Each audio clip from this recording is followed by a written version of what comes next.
Cuando la Biblia dice, no os juntéis en yugo con los infieles, es simplemente por un motivo. Mira, para que un hogar sea feliz, el novio y la novia deben tener el mayor punto en común en los diferentes aspectos de la vida. La misma cultura, el mismo nivel social, la misma formación, la misma fe, esto es básico. ¿Quiere decir que usted está haciendo discriminación? No estoy diciendo que un rico tiene que casarse con un rico, un pobre tiene que casarse con un pobre. No.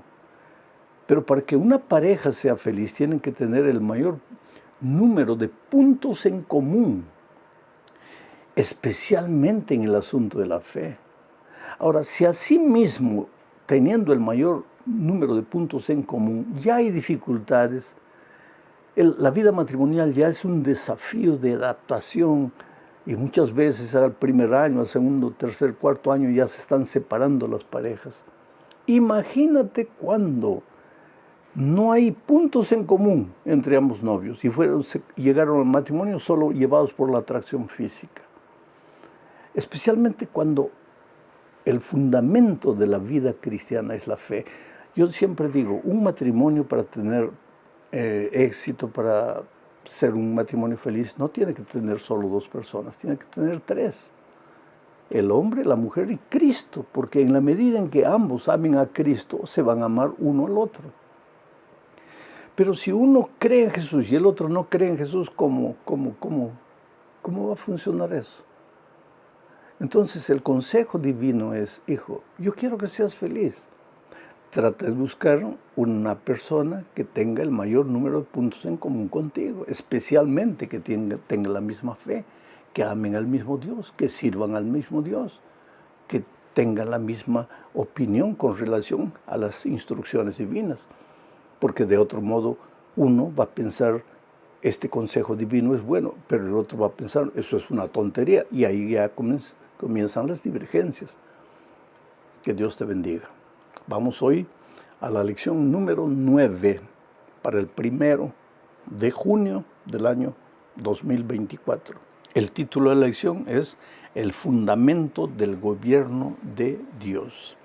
Mira, el propósito de esta lección es mostrar que el fundamento del gobierno de Dios está formado por los 10 eternos principios de su santa ley, y que esta ley incluye el sábado como día del Señor. Oh, querido, la salvación nada más es que el rescate de los prisioneros y los condenados por el pecado. ¿Y qué es el pecado? Es el quebrantamiento de la ley de Dios. Si no hubiera ley de Dios, no habría pecado. Y si no hay pecado, ¿qué sentido tendría la salvación? Bueno, vamos a la primera parte de este estudio. El santuario y la ley de Dios. Juan tuvo una visión, escribiendo el Apocalipsis, y mira lo que él observó en su visión. Apocalipsis 11, 19, dice, y el templo de Dios fue abierto en el cielo, y el arca de su pacto se veía en el templo, y hubo relámpagos, voces, truenos, un terremoto y grande granizo. ¿Te das cuenta? Juan en su visión vio el santuario, el templo de Dios allá en el cielo, y en el lugar santísimo estaba el arca, así como en esta tierra también, en el lugar santísimo del santuario estaba el arca. Juan vio el arca. Ahora mi pregunta es, ¿qué había dentro del arca? ¿Dónde se encontraba la ley de Dios en los tiempos de Israel? Dentro del arca. Mira lo que dice Deuteronomio capítulo 10, versículos 3 al 5. Leo. Entonces, dice Moisés, hice un arca de madera de acacia y labré 2 tablas de piedra como las primeras, siguiendo las instrucciones divinas, ¿no? Después subí al monte con las 2 tablas en mi mano, y él, Dios, escribió en las tablas lo mismo que estaba escrito en las primeras tablas que fueron quebradas. O sea, escribió los 10 mandamientos que el Señor les había hablado en el monte, de en medio del fuego, el día de la asamblea. Luego el Señor me las dio. Di vuelta y descendí del monte y puse las tablas de piedra con la ley de Dios, ¿no?, en el arca que había hecho. Allí están como el Señor me mandó. O sea,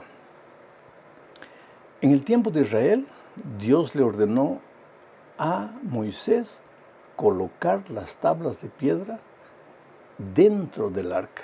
Las tablas de piedra donde Dios escribió los 10 mandamientos estaban dentro del arca.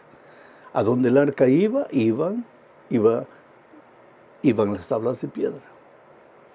Muchos cristianos sinceros encuentran apoyo en la Biblia para decir que cuando Cristo vino y murió en la cruz del Calvario, clavó la ley de Dios en la cruz y que a partir de ahí la ley ya no tiene validad. Sin embargo, en Apocalipsis, que leímos el primer texto, Juan vio en el cielo el santuario de Dios. Y en el lugar santísimo vio el arca.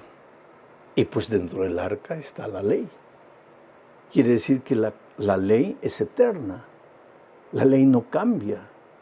La ley que Dios escribió en tablas de piedra es la misma ley que tenemos hoy. Quiere decir, los principios de esa ley rigen para todos los seres humanos.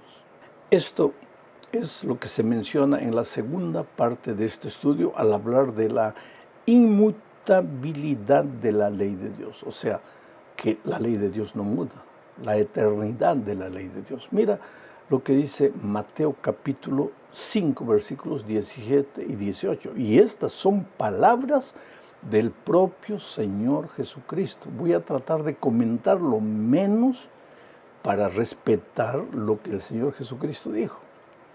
No piensen, dijo Jesús, no piensen. Así que si tú eres uno de los que piensa, ahí escucha las palabras de Jesús que te dice, no piensen. No piensen que he venido para abrogar la ley o los profetas. Vuelvo a repetir, si tú eres alguno de los que piensa que la ley ya no tiene validad, escucha las palabras de Jesús que te dice, no piensen que he venido para abrogar la ley o los profetas. No he venido para abrogar, sino para cumplir. De cierto les digo que hasta que pasen el cielo y la tierra, ni siquiera una jota, ni una tilde pasará de la ley hasta que todo se haya cumplido. ¿Y cuándo es que todo será cumplido? Cuando el Señor Jesucristo vuelva. Quiere decir que en el cielo ya no habrá ley. No estoy diciendo esto. Pero los 10 eternos principios de la ley de Dios seguirán existiendo, tal vez no con la letra que tenemos hoy. Porque te digo una cosa, si la ley es eterna, ¿qué cosa es algo eterno? Algo que no tiene principio y no tiene fin.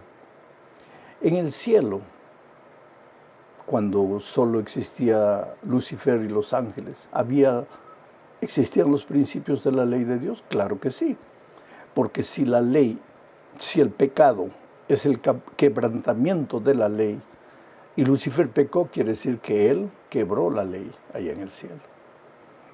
¿Existían los 10 principios? Sí.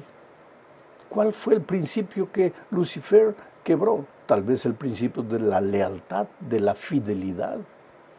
Pero él quebró y por eso pecó. ¿Adán y Eva tenían los 10 principios? Claro que sí. La ley no había sido dada, solo fue dada en el Sinaí. Pero Adán y Eva pecaron, claro. ¿Y por qué pecaron? Porque quebrantaron la ley. En el pueblo de Israel ellos ya tenían las tablas escritas. Para el pueblo cristiano queda todavía los principios eternos. Lo vamos a ver un poco más adelante de la ley de Dios. Y en el cielo los eternos principios seguirán vigentes. ¿Por qué? porque la ley de Dios es el reflejo del carácter de Dios. Y si la ley de Dios desaparece, desaparece su reflejo, el reflejo de su carácter. Y si desaparece el carácter de Dios, pues desaparece Dios. No tiene sentido la existencia de Dios sin su carácter, y la ley es el reflejo de su carácter. Voy a leer algo que dijo John Wesley, predicador tremendo, famoso, poderoso del siglo XVIII. John Wesley no era adventista, la iglesia adventista ni había aparecido todavía. Mira lo que John Wesley escribió o escribieron, registraron las palabras de él en una colección de sermones publicada por Nashville TN en la ciudad de Abington, por la Abington Press en el año 1991.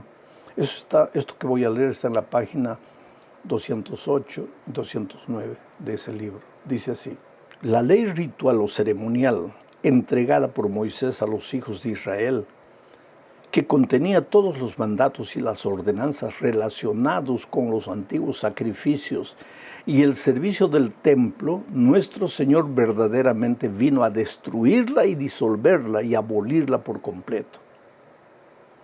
Pero la ley moral contenida en los 10 mandamientos e impuesta por los profetas no la eliminó. No fue el designio de su venida revocar ninguna parte de ella. Esta es una ley que nunca puede ser quebrantada. Cada parte de esta ley debe permanecer vigente sobre toda la humanidad y en todas las épocas, ya que no depende ni del tiempo, ni del lugar, ni de ninguna otra circunstancia susceptible de cambio. Estas son palabras de John Wesley, un predicador que no era adventista, pero que encontró en la palabra de Dios la eternidad de la ley de Dios. Ahora mira lo que dice San Pablo en Romanos 7:7. ¿Qué pues diremos? ¿Que la ley es pecado? De ninguna manera. Al contrario, yo no habría conocido el pecado sino por medio de la ley, porque no estaría consciente de la codicia si la ley no dijera no codiciarás. ¿De qué ley está hablando Pablo aquí? ¿En qué ley dice no codiciarás? En la ley de los 10 mandamientos. Y Pablo está diciendo que él no sabría lo que es pecado si no existiría la ley de Dios. Entonces está claro y completa en Romanos 3:31 diciendo: luego, ¿invalidamos la ley por la fe? De ninguna manera. Más bien, confirmamos la ley. O sea, la gracia de Cristo no anula la ley. Somos salvos únicamente por la gracia de Cristo. Pero si hemos sido salvos por la gracia de Cristo, vamos a vivir una vida de obediencia a los 10 eternos principios de su ley, entre los cuales está el sábado. Y esta es la tercera parte de nuestro estudio. Para esto voy a leer Santiago 2, 11 y 12. Y voy a leer este texto porque el otro día alguien me hizo una pregunta interesantísima. La pregunta fue la siguiente: pastor, muéstreme un versículo de la Biblia, del Nuevo Testamento, muéstreme un versículo del Nuevo Testamento donde diga que el sábado continúa siendo el día del Señor. Muéstreme un solo versículo. Yo te haría la pregunta de otra manera. Muéstrame un solo versículo en el Nuevo Testamento donde diga que porque el Señor Jesucristo resucitó el domingo, o porque el Señor Jesucristo se reunió en algunas ocasiones con sus discípulos el domingo, el sábado deja de ser el día del Señor y comienza a ser el domingo. Muéstrame. Pero el Antiguo Testamento está lleno de versículos que muestran que el sábado es el día del Señor. Y ahora mira lo que dice Santiago 2, 10 y 11. Porque cualquiera que guarda toda la ley, pero ofende en un solo punto, se ha hecho culpable de todo. Porque el que dijo, no cometerás, no cometas adulterio, también dijo, no cometas homicidio. Y si no cometes adulterio, pero cometes homicidio, te has hecho transgresor de la ley. ¿En qué ley están estos dos mandamientos? No cometas homicidio, no cometas adulterio. En los 10 mandamientos de la ley de Dios, donde también está el sábado. Ahora, usando las palabras de Santiago, diríamos, no cometas, el que dijo no cometas adulterio, dijo también guarda el sábado. Y si no cometes adulterio, pero transgredes el sábado, te has hecho transgresor de la ley. Estoy parafraseando a Santiago. O sea, no hay argumento para decir que porque no hay un versículo en el Nuevo Testamento que hable del sábado, el sábado ha dejado de ser el día del Señor. Y hay algo mucho más serio. El sábado, dice la Biblia, es la señal entre Dios y su pueblo. Leo lo que dice Ezequiel 20, 12 y 20. También les di mis sábados para que fueran una señal entre ellos y yo, para que supieran que yo soy el Señor, el que los santifico. Santifiquen mis sábados y serán una señal entre mí y ustedes, para que se sepa que yo soy el Señor su Dios.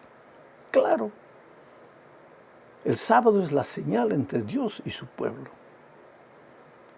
Y ahora mira lo que dice Apocalipsis 7, 1 al 3. Después de esto, vi a 4 ángeles que estaban en pie sobre los 4 puntos cardinales de la tierra y que detenían los 4 vientos de la tierra para que no soplase viento alguno sobre la tierra, ni sobre el mar, ni sobre ningún árbol. Está hablando de la destrucción final.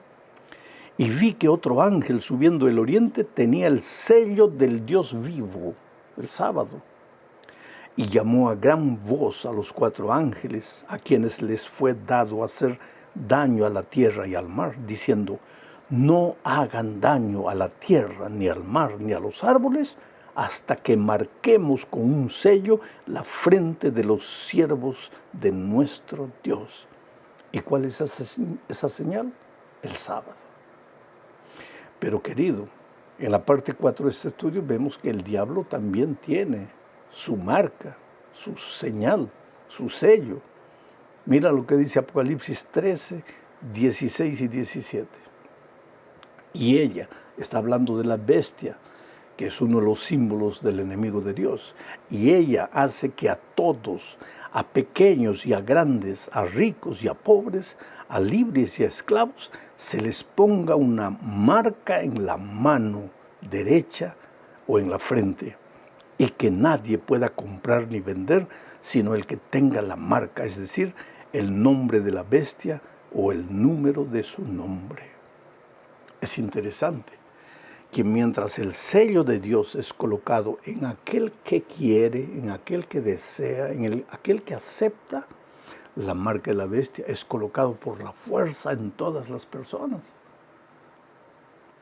¿Y qué con relación a los que creen en Cristo? No, sobre ellos el diablo no tiene poder. Pero para tener el sello de Dios tienes que aceptar al Señor Jesús como tu Salvador. Y tienes que aceptar su palabra y sus enseñanzas. Pero el diablo no respeta libertad. Él sí fuerza a sus hijos y los marca, los identifica con su nombre. Entonces hoy día estamos en la gran batalla de los siglos. O aceptamos el sello de Dios, o aceptamos el sello del enemigo de Dios. O pertenecemos al pueblo de Dios, o pertenecemos al ejército del enemigo de Dios. Llegamos a la parte final estudiando el mensaje de los 3 ángeles. Leo Apocalipsis 14, 6 al 9. Vi a otro ángel que volaba en medio del cielo, que tenía el evangelio eterno para predicarlo a los que habitan en la tierra, a toda nación, raza y lengua y pueblo. Decía a gran voz, teman a Dios y denle gloria porque ha llegado la hora de su juicio. Adoren al que hizo los cielos y la tierra, y el mar y las fuentes de las aguas. Y siguió otro ángel un segundo diciendo, ha caído Babilonia la grande. Todas las naciones habían bebido del vino de la furia de su inmoralidad. Y siguió otro ángel, un tercero, diciendo a gran voz, si alguno adora a la bestia y a su imagen y recibe la marca en la frente o en la mano, él también beberá del vino del furor de Dios, que ha sido vertido puro en la copa de su ira. Esta es la advertencia final de Dios al mundo. Busca a Dios, adora a Dios, al Creador. Visions of lavender skies and galaxies unknown. The reality bends in imagination zone.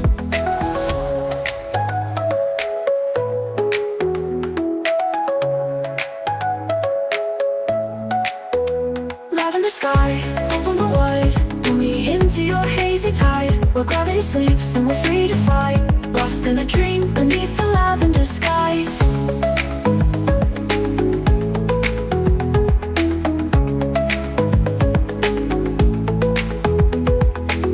Lights flicker on, casting shadows long, but my mind's adrift, carried by a distant song.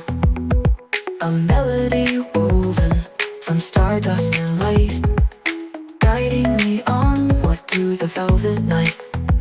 And I feel it in my soul, a sense of release, as the weight of the world finds a moment of peace. The boundaries blur between what's real and surreal, in this lavender haze where all things feel.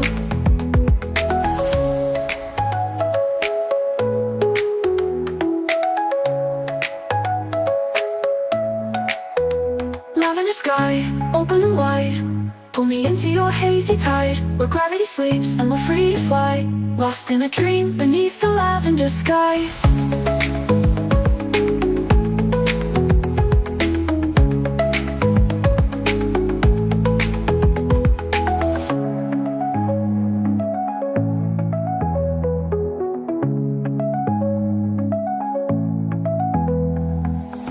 Colors paint the air, a kaleidoscope of sound, whispering secrets on the wind all around. No need for words, just let go and see the infinite possibilities waiting for you and me.